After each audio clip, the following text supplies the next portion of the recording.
1883ஆம் ஆண்டு அமெரிக்காவில் இருக்கிற வெர்ஜீனியான்ற ஒரு மாநிலத்தில் ஒரு சின்ன கிராமத்தில் ஒரு சிறுவன் பிறக்கிறான்.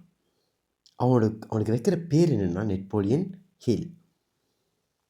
அவனோட 10 வயசில் அவனோட தாய் இறந்துடுறாங்க. வீட்டில் கடுமையான வறுமை. ஆனால் அந்த சிறுவன் மனசில் ஒரு விஷயம் மட்டும் எப்பவுமே இருந்துச்சு. நான் ஒரு பணக்காரன்ற வாழ்க்கையை அடையணும். நான் என்னோடய லைஃப்பில் ஒரு பெரிய ஒரு மனிதனாக வாழணும். இந்த கனவு மட்டும்தான் இருந்துச்சு. அதுக்கான வாய்ப்பு 1% கூட கிடையாது. அந்த வாய்ப்பை எப்படி நான் பெற்றுக்கொள்ளுவேன்? அந்த லைஃப்பை எப்படி நான் அடைஞ்சு கொள்ளுவேன்? 1% கூட அந்த பையனுக்கு அந்த சான்ஸ் கிடைக்கல. ஒரு நாள் அவனுடைய 25வது வயசில் அவன் இப்போ ஒரு பத்திரிகையாளராக இருக்கான். இந்த உலகத்தோட ஒரு மிகப்பெரிய பணக்காரனை சந்திக்கிறதுக்கான வாய்ப்பு கிடைச்சிது. அவரோட பேர் ஆண்ட்ரூ கார்னிகி.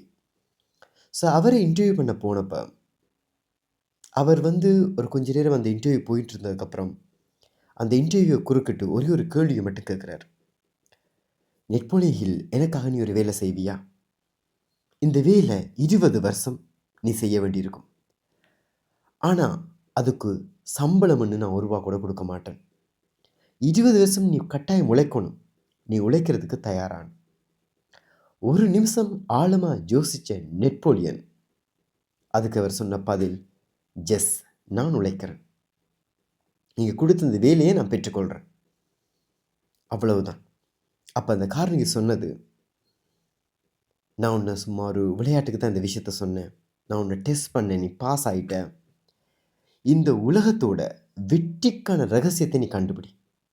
நான் என்னோட இருக்கிற இந்த உலகத்தோட மிகப்பெரிய பணக்காரங்க, தொழிலதிபர்கள், இந்த உலகத்தோட முதல் பில்லியனியர், ராக்கஃபெல்லர், அமெரிக்க ஜனாதிபதி எல்லாரோட கான்டாக்ட் நம்பர் தாரேன். நீ எல்லாரோடையும் போயிட்டு இன்டர்வியூ எடு, பேசு, அவங்கள்ட்ட இந்த தகவல்கள் எடுத்துக்கோ. அங்கே இருக்கிற அந்த ரகசியத்தை மட்டும் கண்டுபிடி. எப்படி இவங்கெல்லாம் பணக்காரனானாங்க? மற்றவங்க யாராலையும் திங்க் பண்ண முடியாத இந்த உலகத்தோட வெறும் 3% பீப்புளாக இருந்துக்கிட்டு எப்படி இவங்க அதை பண்ணுறாங்க? ஸோ அன்னிலிருந்து நெப்போலியன் ஹில் கிட்டத்தட்ட 20 வருஷங்களாக ஓடி அந்த பணக்காரங்க அவங்களுக்குள்ளே வச்சுருந்த ரகசியத்தை கண்டுபிடிச்சு சொன்ன புத்தகம் தான் the think and grow rich book. இந்த புக் இன்றைக்கி நிறைய பேர் படிச்சிருப்பீங்க, சில பேர் படிச்சிருக்காமல் இருக்க மாட்டீங்க, சில பேர் வாங்கி வச்சு வீட்லேயே இருக்கும், சில பேர் ஒரு 10 பேஜ் மட்டும் படித்தேன், அங்கால போகிறதுக்கு டைமே கிடைக்கலன்னு சொல்லியிருப்பீங்க. எஸ், அந்த புக் தான் இந்த உலகத்தோட மிகப்பெரிய ரகசியங்களை கொண்டு இருக்கு. பட் இங்கே என்ன பிரச்சனைனா, அந்த புக் நேரடியாக அந்த தத்துவங்களையும் அந்த ரகசியங்களையும் ஓப்பனப்பாக சொல்லலை. கிட்டத்தட்ட ஒரு சித்திர பாடல் மாதிரி தான், நுணுக்கங்களோடு தான் சொல்லியிருக்கப்பா. எல்லாராலையும் அது ஈஸியாக எடுத்துக்கொள்ள முடியல. என்ன தான் சொல்ல வராங்க, என்ன தான் இதில் இருக்குது? உதாரணமாக திங்க் அண்ட் க்ரோ ரிச் புக்கில் ஒரு இடத்துல ஒரு பெண் ஒரு விடாப்பிடியாக இருக்கிறது பற்றி ஒரு விஷயம் சொல்லியிருப்பாங்க. அதாவது அவங்க விடாப்பிடியாக இருந்து ஒரு விஷயத்தை பெற்றுக்கொண்டாங்கன்றது. இப்போ அதை நம்ம எப்படி கொள்வது? நான் லைஃப்பில் விடாப்பிடியாக இருக்கணுமா? யூனிவர்ஸ் கிட்ட விடாப்பிடியாக இருக்கணுமா? இல்லை என் ஆசையில் விடாப்பிடியாக இருக்கணுமா? ஸோ இங்கே அந்த புக்கு உங்களுக்கு ஒரு ஆன்சர்ஸை கொடுக்குறது பதிலாக அது நிறைய கொஷின்ஸை உருவாக்கி விட்டுடுது. 20 வருஷங்கள் கஷ்டப்பட்டு அவர் பணம் இல்லாமல் தவிச்சார் நெப்போலியன் ஹில். வைஃப் டிவோர்ஸ் பண்ணிட்டாங்க. நண்பர்கள் கிண்டல் பண்ணாங்க, என்ன 20 வருஷம் கழிச்சு எதுவுமே சாதிக்கலைன்னு சொல்லி. அந்த 20 வருஷம் கழித்து 1937ஆம் ஆண்டு அவரோட 20 வருஷ ஆராய்ச்சியில் ஒரு 50க்கும் மேற்பட்ட ஒரு 500க்கும் மேற்பட்ட ஒரு இன்டர்வியூஸ், எண்ணற்ற ரகசியங்களை வச்சு அவர் ஒன்றிணைச்ச அந்த எழுதின புத்தகம் அமெரிக்காவில் ஒரு பெரிய ஒரு புயலை கிளப்பிச்சு. ஈவன் வேர்ல்டு வைட் ஃபுல்லாக நிறைய காப்பீஸ், நிறைய லாங்குவேஜில் அதை பிரதியாக வெளியிட்டாங்க. நிறைய ரெக்கார்ட்ஸ் அது படைச்சிது. ஆனாலும் இன்றைக்கி எல்லாரும் பணக்காரன் ஆகிட்டாங்கன்னு கேட்டால் கிடையாது. எல்லாரும் அந்த புத்தகத்தை சரியான வகையில் எடுத்துக்கொண்டாங்கன்னா கிடையாது. அப்போ அதுக்கான காரணம் அந்த புத்தகத்தை சரியாக புரிஞ்சு கொள்ளாதது. இங்கே எல்லாரும் என்ன நினச்சிக்கிறாங்கன்னா, ஓகே, இப்போ நாங்கள் ஒரு பாசிட்டிவாக இருந்துட்டால் நல்ல விஷயங்கள் நடந்துடும். நாங்கள் மைண்டில் ஆசைப்பட்டுட்டா அது கிடைச்சிடும். இங்கே ரகசியம் என்று ரொம்ப தெளிவாக சொல்கிறது என்னென்னா, உங்களுக்கு தெளிவான இலக்கு இருக்கணும். என்ன என்ன வேணும்னு ஒரு தெளிவான ஒரு முடிவு இருக்கணும். இங்கே என்னென்னா பாதி பேருக்கு என்ன வேணும்னே தெரியலை. இன்றைக்கி நைட்டுக்கு என்ன சாப்பிடலாம்? பரோட்டா சாப்பிடலாமா? பிரியாணி சாப்பிடலாமா? லைட்டா சாப்பிடலாமா? பன்னுக்கு போயிடலாமா? ஒரு நைட்டு சாப்பாடுக்கே நம்ம தெளிவா முடிவெடுக்க தெரியாம இருக்கிற நாங்க, இப்படி ஒரு லைஃப் டிசிஷன்ல தெளிவா ஒரு முடிவு எடுப்போம். இதுதான் வேணும்னு உரிமையா, தெளிவா எப்படி எங்களால இருக்க முடியுது? அப்ப தெளிவான இலக்கு இல்லாததான் முதல் பிரச்சனை அங்க போயிடுது. 2வது ஒரு இலக்கு ஒண்ணு சூஸ் பண்ணதுக்கு அப்புறம், அங்க வேட்கைன்னு சொல்லுவாங்க. அந்த இலக்குக்காக நான் என்ன வேணா பண்ணுவேன். என் கனவுக்காக நான் என்ன வேணா பண்ணுவேன். அது இல்ல. நாளைக்கு இன்னொரு பிரச்சனை வந்ததுக்கப்புறம் அந்த பிரச்சனைக்கு பின்னாடி போயிடுவோம். நாளைக்கு இன்னொரு விஷயம் வந்ததுக்கப்புறம், ஓகே. அடுத்த விஷயத்துக்கு அப்புறம் பார்த்துக்கலாம். எனக்கு ஒரு ஃப்ரெண்ட் ஒருத்தனுங்க ரீசென்ட்டா வந்து ஒரு பிரச்சனையில இருக்கும்போது பேசியிருந்தோம். ஸோ, இது ஒரு கொஞ்சம் காலங்களுக்கு முன்னுக்கு தான். ஒரு போன தீபாவளி டைம் இது நடந்துச்சு.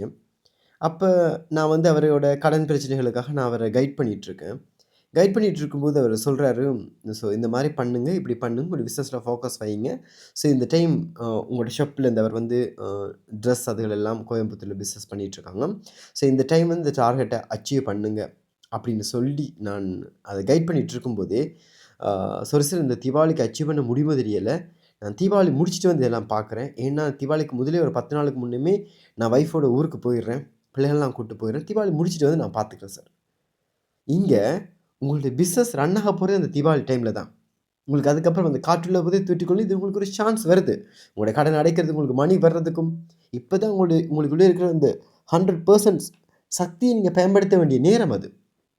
இந்த நேரத்த விட்டுட்டு, இந்த நேரம் எனக்கு தீபாவளி வருது, பொங்கல் வருதுன்னு விட்டுட்டு, அப்புறம் எப்பதான் நீங்க வந்து சக்சஸ் ஆக போறீங்க? ஸோ இப்படித்தான் ஒரு தீவிர விருப்பம் இல்லாதால, உங்களோட ஆசைகளும், கனவுகளும் உங்களுக்கு கிடைக்காம போயிடுது. 3வது நம்பிக்கை. இங்க நான் நான் நிறைய சொல்றது, ஏன் எப்பவுமே லா ஆஃப் அட்ராக்ஷன் குரு ஒருத்தவங்க தேவைப்படுறாங்கன்னா, இந்த நம்பிக்கைன்ற விஷயத்துக்காக தான். உங்களால, உங்களோட ஓன்ல நம்பிக்கையோட இருக்க முடியாது. யுனிவர்ஸ் மேல சந்தேகம் வரும். உங்க மேல சந்தேகம் வரும். உங்களோட மனசு மேல சந்தேகம் வரும். எத்தன பேர் சொல்லுங்க ஒரு புத்தகத்த படிச்சுட்டு நான் இதெல்லாம் டாஸ்க்க கரெக்ட்டா ஃபாலோ பண்ணேன். எந்த டவுட்டும் இல்லாம இருந்தேன். என்னால இருக்க முடிஞ்சது. நோ.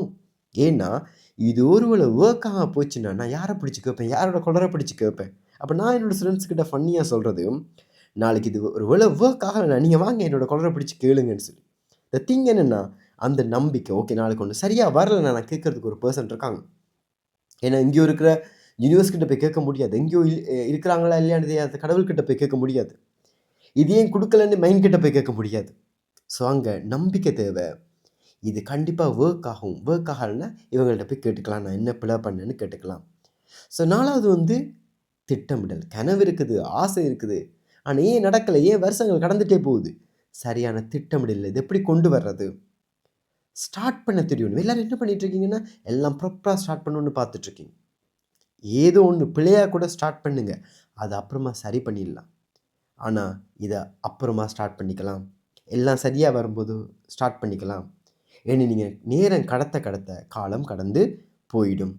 5வது விஷயம் உறுதியான முடிவு. எப்பவுமே எல்லா விஷயமும் ஸ்டார்ட் பண்ணும்போது, கரெக்ட்டான ரிசல்ட்ஸ் அது குடுத்துக்கிறது இல்ல. இல்லையா? இப்போ ஒரு பொண்ணுட்ட போய் ப்ரொப்போஸ் பண்றீங்க. அவங்க நோன்னு சொன்னோனே, ஓகே அப்படின்னு விட்டு போயிருவீங்களா? இல்ல. நீங்க முயற்சி பண்ணுவீங்க. உங்க லவ்வ காட்டுறதுக்கும், உங்களோட அன்ப காட்டுறதுக்கும், உங்க மேல நம்பிக்கை வர்றதுக்கு நீங்க என்ன பண்ணுவீங்க? எஃபோர்ட்ஸ் போடுவீங்க. அந்த மாரி உங்களோட உறுதியான முடிவ அது ஒரு ஃபெயிலியர் வருது. நான் அங்க கூட துவண்டு போகல. இது இனி சரியா வர்றமா எனக்கு சான்ஸ் எதுவுமே கிடைக்கல. கண்ணால பார்க்குறேன். எதுவுமே வாய்ப்புகளே இல்ல. ஆனா எனக்கு தெரியும். இத நான் எப்படியோ பண்ணி முடிப்பேன். எப்ப பண்ணுவேன்னு தெரியாது. எப்படி பண்ண போறேன்னு எனக்கு தெரியாது. ஆனா நான் பண்ணிடுவேன்னு எனக்கு தெரியும். அந்த உறுதியான முடிவு அங்க எங்களுக்கு தேவை. 6வது மிக முக்கியமான விஷயம், என்ன பண்ணி நான் சக்சஸ் எடுத்துடலாம். அது கூடாது.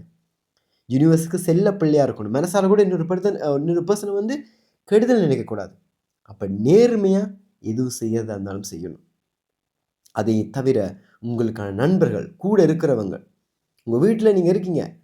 உங்கள வந்து எப்பவுமே குறை சொல்லிட்டு இருக்காங்க. உங்கள வந்து குறை பேசி, குறை பேசி உங்கள மட்டம் தட்டுறாங்கன்னா, உங்களால அங்க உட்கார்ந்து அந்த சக்சஸ வந்து அச்சீவ் பண்ணிக்கொள்ள முடியாது. ஸோ உங்கள மோட்டிவேட் பண்ற மாரி, இல்ல ஏற்கனவே வெற்றி அடைஞ்சிருக்கிற நண்பர்களையோ, இல்ல உங்களுக்கு நல்லது நினைக்கிற உறவினர்களையோ, அவங்கள நீங்க கூட வச்சிருந்தா தான், அந்த சக்சஸ எங்களால எடுத்துக்கொள்ள முடியும். இப்படி ஒரு 7 விஷயம் தெளிவா நம்ம முடிவெடுக்கும்போது, தெளிவா அதுகள செய்யும்போது, எங்களால எங்க லைஃப்ல சக்சஸ் ஆகிக்கொள்ள முடியும். கரெக்ட்டான வழியில எடுத்துக்கொள்ள முடியும். இப்படி 12 விதிகள் இருக்கு. இந்த பிரபஞ்ச விதிகள். நம்ம ஈர்ப்பு விதி பயன்படுத்தி எங்க லைஃப்ல சக்சஸ் ஆகணும்னா, இந்த 12ல ஒரு டிக் ரிமூவ் ஆனா கூட, எங்களால சக்சஸ் அடைஞ்சு கொள்ள முடியாது. எங்க லைஃப்ப சரி பண்ணிக்கொள்ள முடியாது. அந்த 12 விஷயங்களும் கரெக்ட்டா எங்களுக்கு வந்து அலைன்ட் ஆகி வரும்போது, எங்களோட மனம் நண்பனா இருக்கும். நம்ம ஆசைப்படுற விஷயத்த எங்க கையில எங்களால கொண்டு வர முடியும். இந்த வீடியோல நான் சொன்ன விஷயங்கள் உங்களுக்கு ஒரு தெளிவையும், புரிதலையும் குடுத்திருக்கும்னு நம்புறேன். இன்னொரு வீடியோல நான் உங்கள சந்திக்கிறேன். நன்றி, வணக்கம்.